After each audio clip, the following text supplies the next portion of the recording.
Late light. Tom Ellery sat by the window with his second cup of coffee, staring not at the street, but at the frost collecting on the inside of the glass. It was January, the kind that didn't ask permission before turning a man's knees stiff. And his thoughts inward. The house was quiet, the same kind of quiet it had been since Marie died 5 years ago. Not lonely, exactly. Just still. Too still, sometimes. At 60, Tom had imagined retirement would feel like a victory lap, but it often felt more like an echo. He read a lot now, not just novels, but poetry, mostly the kind that reminded him of time. Czeslaw Milosz, Jack Gilbert, a little W.S. Merwin when the days felt too long. Then there was her, Claire Bannister, the woman with the charcoal on her fingers and a voice that always seemed like she was about to laugh. She had shown up to the library's Tuesday poetry group a year ago, wearing a paint-splattered denim coat and asking about the Rilke section. Tom had offered her a seat, made a joke about existential dread, and she had smiled. He saw her every week now, sometimes more, sometimes at her gallery openings, sometimes for tea on the bench outside the library. Once, in October, they had driven to New Hampshire to see the foliage. She said she didn't like driving alone. She called him her favorite person to talk to. Said she liked that he didn't fill silence with noise. Said he reminded her of her grandfather, which made him flinch internally, but he only smiled. She talked to him about her ex-boyfriend, about dating apps, about how men didn't seem to look her in the eye anymore, but how Tom always did. She didn't know. Tom wasn't foolish. He knew what 60 meant to 43. He knew what a friend sounded like. He also knew the difference between warmth and love. Or at least, he would sit at home afterward, in the gray of early evening, and feel the edges of something he wouldn't name. He would look at his phone and hope, just briefly, for her name to appear. A photo, a message, something, anything. And sometimes it did. But never the thing he truly wanted, the artist's studio. The first time Tom stepped into Claire's studio, he said nothing for nearly 3 minutes. It wasn't silence out of politeness. It was reverence. The place smelled like linseed oil, old pine, and burnt coffee. Afternoon sun spilled through tall windows, catching the dust in the air, illuminating canvases in various stages of becoming. There were brushes in jars, palettes crusted with dried paint, and a single folding chair covered in a sheepskin throw. Claire moved through the space like she was part of it. Her steps casual, her presence unmistakable. She wore a cardigan, with holes in the elbows, and her hair was pulled into a loose knot held together with a pencil. "You okay?" she asked, glancing back at him with a crooked smile. "You look like you're in church." "I am," Tom replied. She laughed at that, brushing a curl away from her cheek. "It's a mess right now. I've been working on something, and it's not going well." He looked around. "Looks like it's going just fine to me." "That's because you're not looking close enough." She pointed to a canvas in the corner, a woman's silhouette in muted pastels, almost ghost-like, staring out a window into a nothingness of blue. "I call it threshold. Not finished. Might never be." Tom stepped closer. He wanted to ask if the figure was her, or someone she lost, or someone she still missed. Instead, he said, "You always paint solitude?" Claire was quiet. Then, "Not always. But lately, yeah? It's honest, you know." He nodded. He did know. She turned away from the canvas and started fussing with her French press. "Can I make you coffee? Or are you one of those ex-academics who only drinks it black and bitter and full of superiority?" Tom chuckled. "Black, yes. Bitter, maybe. Superior? Only to undergraduates." They sipped their drinks by the window. Outside, bare trees shivered in the breeze. Claire leaned back in her chair, long legs crossed, eyes closed for a moment as she faced the sun. "Sometimes I think I could live like this forever," she said. "Like what?" "This. Just painting. Coffee. No expectations. No pressure to explain myself." "You don't have to explain yourself to me." "I know. That's why you're still invited." She looked at him then, not in the eyes, not exactly, but near them. It was the kind of gaze that made him feel briefly seen. Like something might happen. Like something almost did. But then, she stood. "Want to help me move a canvas into the other room? It's heavy and I promised my wrist I'd stop pretending I'm 20. He followed her through the cluttered space, careful not to brush against anything. He lifted the canvas when she pointed, surprised at how easily it came up. "Still strong," she said, grinning. "Still useful." He replied that yes. He set it down gently against the hallway wall. She touched his arm, lightly, absently. The way someone might pat a dog or a shoulder in passing. A kind touch, but not the one he wanted. And again, the ache returned, not dramatic, not despair, just ache. Familiar, quiet, like background music from a room away that he didn't tell her that night that he'd dreamed about her voice, that it had said something kind to him in a kitchen that wasn't his, that he'd woken up with tears he couldn't explain, that he didn't tell her he sometimes checked her social media just to see if someone else had made her laugh. He didn't tell her how sometimes he hated how kind she was, because it made it harder not to fall deeper into a place he had no right to be. He just smiled, thanked her for the coffee, and stepped out into the early evening chill, the sky bruised with orange and lavender. The woman at the garden center. Tom didn't sleep well most nights anymore, not because of pain, though his hip did sing its complaints on colder days, but because of thoughts that arrived after dark. They didn't knock, they let themselves in. Always the same thoughts, rearranged, moments with Claire, things she said, things he hadn't said, and the question that floated through him like mist. What are you still hoping for? On Saturday morning, he did what he always did when the house felt too still. He went to the garden center. He didn't need anything. It was January, after all, and his raised beds were under a crust of ice. But the place had warmth, literally and otherwise. The greenhouses stayed open year-round, selling houseplants, citrus trees, and overpriced rosemary in terracotta pots. The air was always humid, the walls smelled of damp earth and fertilizer, and there were always a few people pretending they didn't mind winter by buying something green. Tom liked that it was never crowded. He could walk slowly, unnoticed, moving between ferns and orchids like a man wandering a museum no one else cared to visit. Today he was in the succulent section, staring at a sad cluster of aloe vera, when a woman stepped beside him. "Those look worse than the ones I forgot about in my bathroom," she said. He turned. She was around his age, maybe a little younger, wearing a bright red scarf and tortoiseshell glasses. Her voice was clear, confident. She smiled like she was used to being listened to. He smiled back. "They've seen better days." "So have I," she said, and laughed at her own line. Tom chuckled. "Haven't we all?" She reached out, gently pinched a limp leaf, and shook her head. Poor guy never had a chance. There was a pause, not awkward, not charged, just enough space for something unexpected. "You come here a lot?" she asked.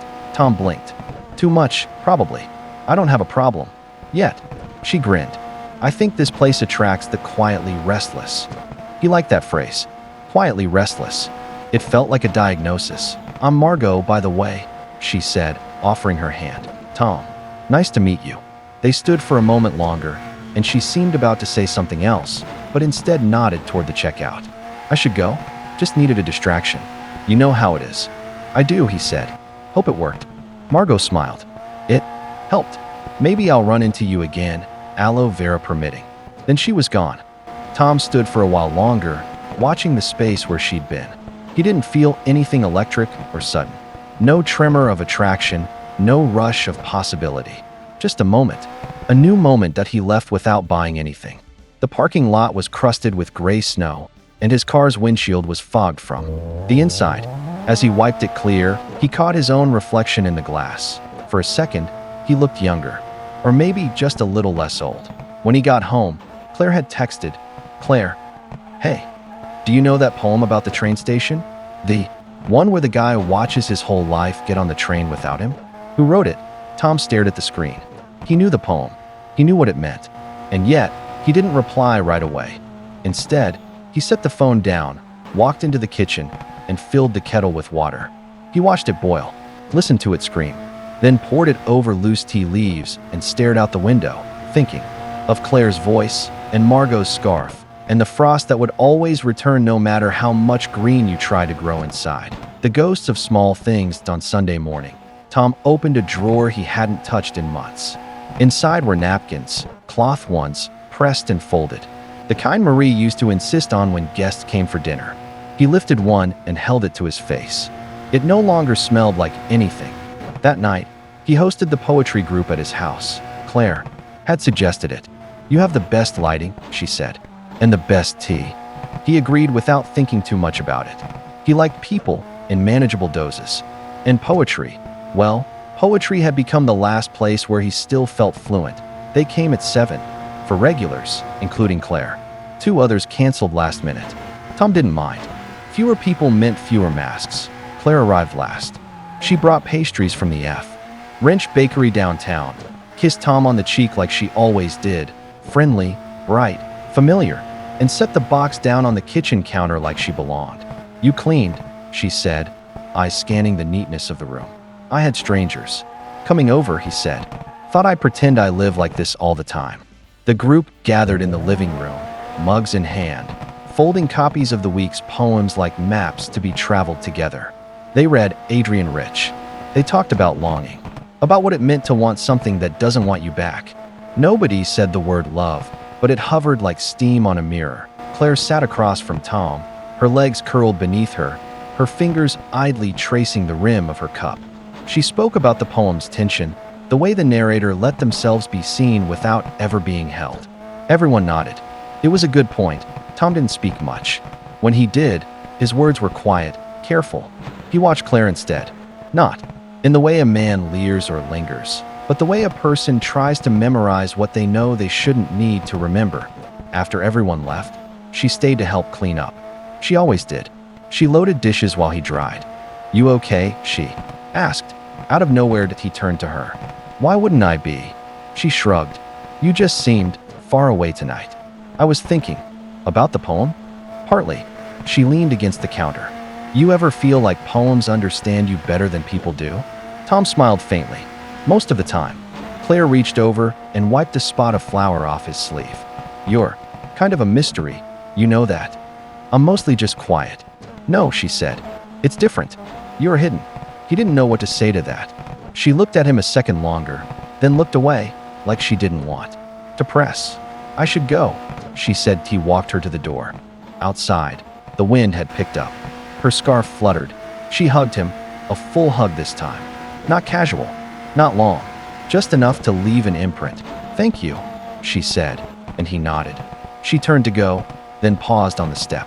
"I like seeing you here, with people. It suits you. You're not as alone as you think." She didn't wait for his response, just walked into the night, the cold swallowing the warmth of her presence before the door clicked shut. Tom stood there, hands still on the knob, as if waiting for something to be undone. The house felt quiet again. Too quiet that he walked back to the sink and saw she had left one thing behind, her mug, lipstick on the rim. He lifted it, briefly, as if to drink from where she had.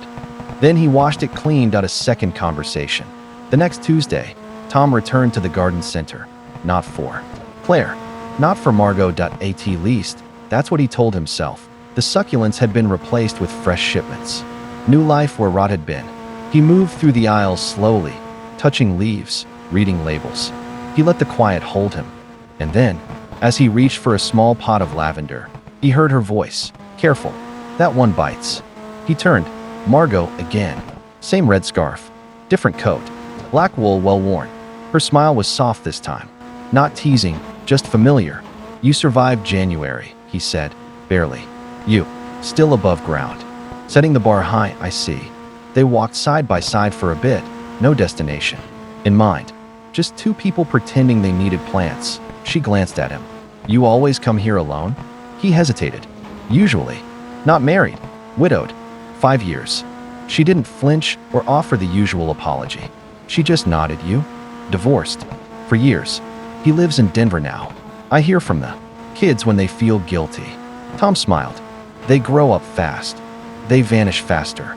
They wandered into the citrus section, lemon trees straining under artificial light, the air sweet and sour all at once. Margot picked up a tiny lime plant and sniffed its leaves. "I used to grow one of these in my apartment window. When I was younger. It died the first winter I forgot it was alive." She said it without sadness. Just fact. They ended up at the small cafe attached to the greenhouse. Tom hadn't eaten, and Margot claimed she hadn't either, though she ordered only a tea and a biscotti. They talked about books. Not poetry this time. Novels. She confessed a love for old Russian fiction. He said he didn't have the stamina anymore. They agreed on Alice Munro. Disagreed on Franson. She listened with her whole face. He noticed that. Not many people did that anymore. Let you finish. Let the words hang for a beat before responding. You were a professor, right? She asked, dabbing crumbs from her scarf. Literature. 32 years. Do you miss it? I miss the good days. The ones where a student said something that surprised me. And the bad days? Mostly just emails. She laughed. I work in grants. I know that song. They sat in quiet for a while, sipping. Outside, snow started to fall again, lightly. Just enough to blur the cars in the lot. Then Margot tilted her head slightly. Can I ask you something personal? Tom felt his stomach brace. Of course.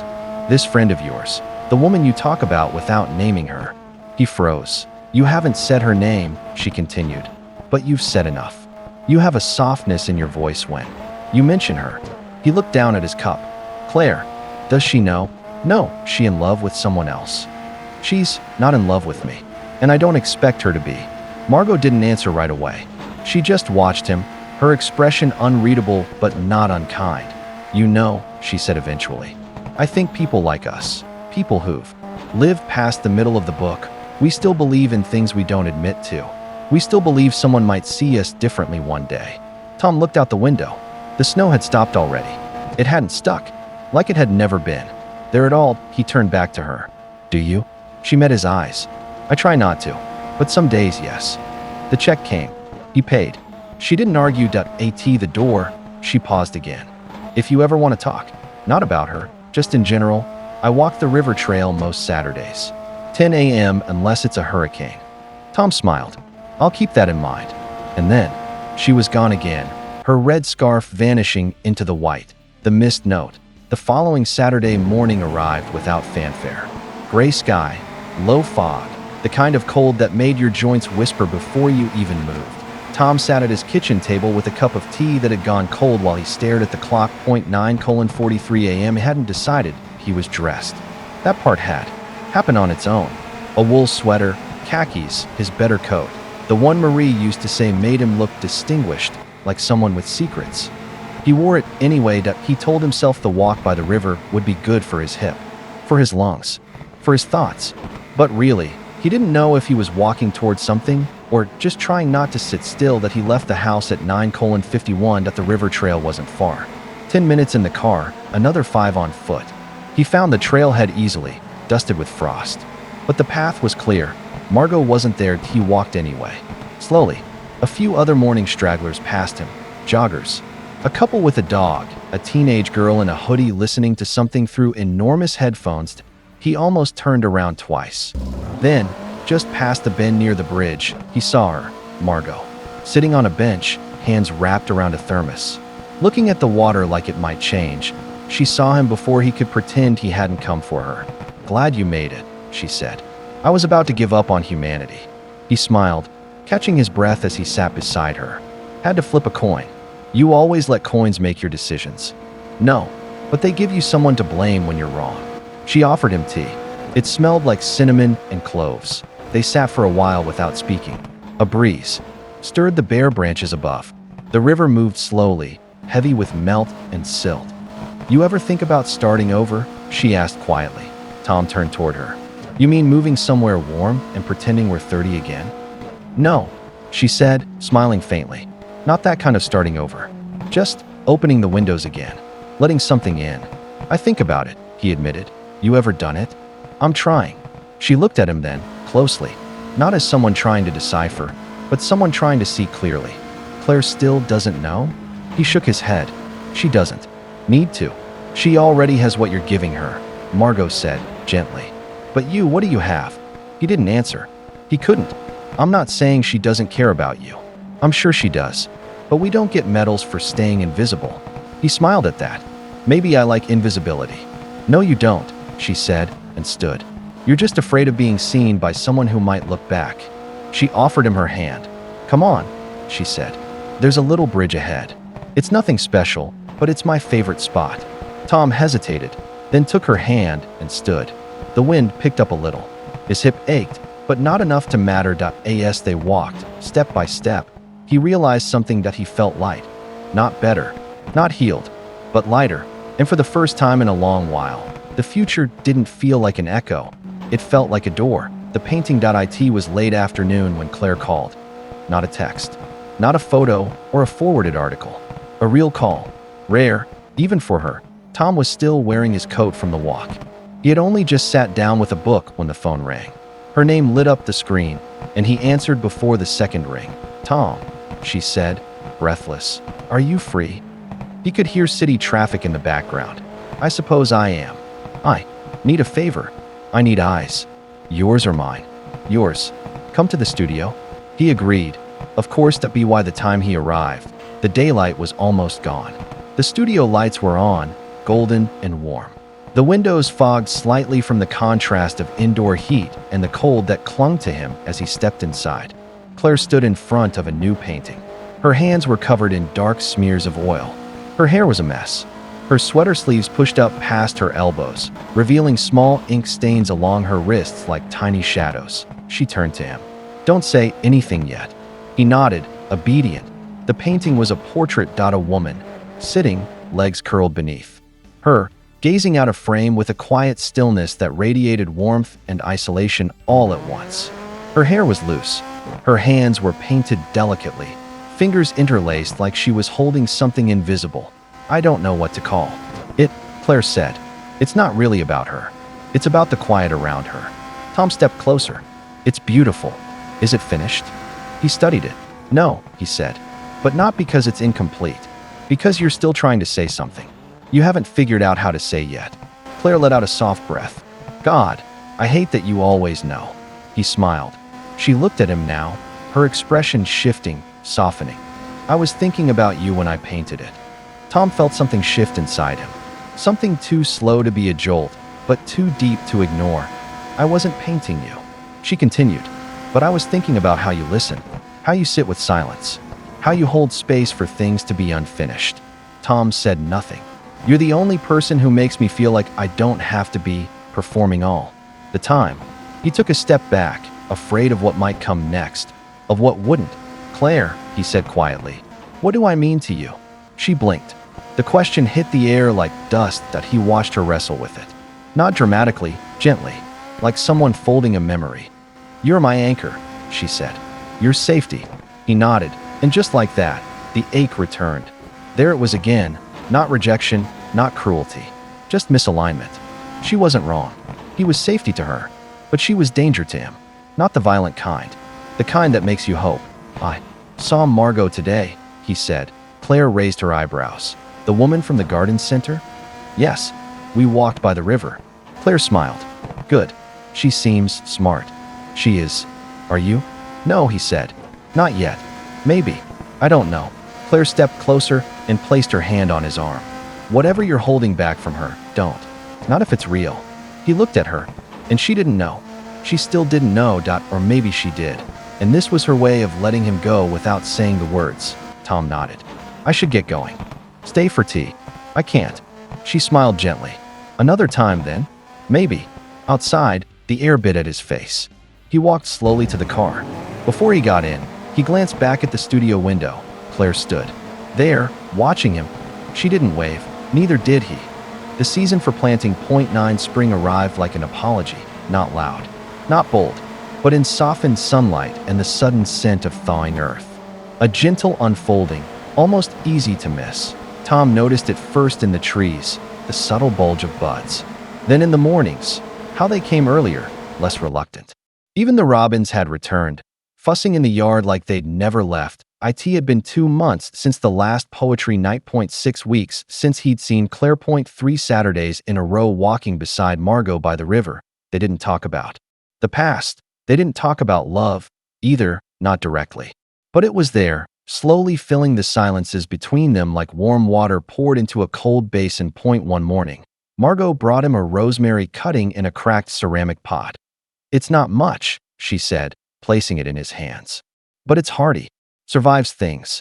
He thanked her without smiling, because he felt it too deeply to reduce it to a smile. That night, he stood in his backyard with a trowel and planted it. Right in the middle of the raised bed Marie had once built. The same soil where tomatoes had grown. The same ground where so many dinners had begun. He pressed the roots in gently, covering them with care. He didn't speak to it, but he stood there for a long while. The stars began to show. The world cooled again. And then, finally, he went inside. Claire sent a message a few days later. Claire, show at the gallery Friday. You coming? He read it twice. Then he replied, Tom, I'm happy for you. I think I'll sit this one out. She didn't respond that he didn't expect her to point. One morning in late April, Tom and Margot sat side by side on the river bench, sipping tea and watching the water move faster than it had in winter. There was birdsong, wind in the grass, laughter from someone passing in the distance. Tom turned to her. You know, he said, I spent years waiting to be chosen. Margot looked at him without pity, without surprise. I think I knew that the moment I met you. I thought, if I was quiet enough, still enough, someone would finally hear what I wasn't saying. And now, I think I'd rather be heard for what I am saying. Margot reached for his hand. He let her take it. It wasn't dramatic. It wasn't cinematic. That it was real. And that, at last, was enough.